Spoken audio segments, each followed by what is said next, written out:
beds. And where was the father? The father was there was 2 rooms. Corbin was in a room by himself in a bed. The other 2 children were in a bed. The father was near the bed. Rifle, handgun, any detail on that? All of the deceased died of gunshot wounds.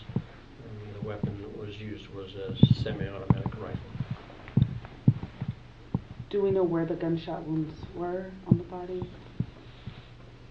But, of course, we will continue to look into. There's some toxicology that we'll do. There's some X-rays that will be reviewed.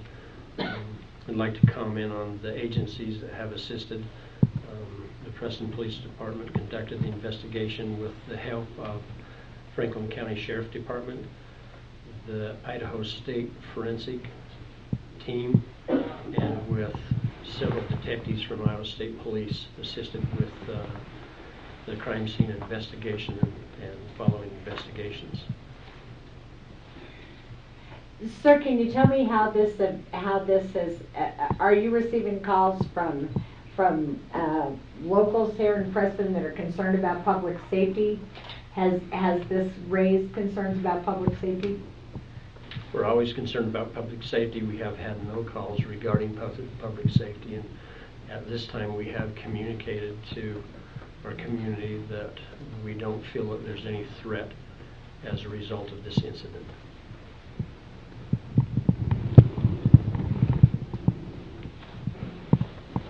Are autopsies being conducted on the children and as well as Tate? Some of that's undetermined at this point. How has this affected the community, and what are you doing some kind of outreach to the community to? I think it's a shock to our whole community. Our community is in shock over this. It's not something that would be expected. Things happen in every town, but in a small town, it's a terrible shock to have such a tragedy. We're doing things with our schools. We're making the school aware of what's taking place.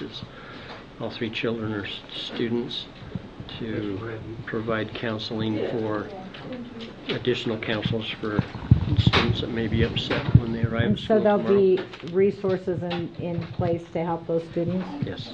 Okay. Have you, in your tenure here, Chief of Police, you've been here for 8 years? 4? Have you ever seen anything like this here? We've never had an incident like this. We've had other serious things. You know, there are some pretty close neighbors in proximity to that house. Did anyone report hearing anything? We had some reports, but none at the time that we believe it occurred. And you said you've never had an incident at this house, never been called for a domestic situation? Oh, we've been to the home a time or 2 for issues with the children and things. You've had a heck of a year. You have a dozen burglaries, you had a bank robbery, and now you have this. Tell me what it's for a small agency like yours. How do you cope? Do you reach out? Do you try to tap into resources like you've done from ISB, the sheriff's office? How do you deal with something like this? I think all law enforcement agencies use other agencies for assistance. We've increased our coverage. Our guys have stretched and put in additional time.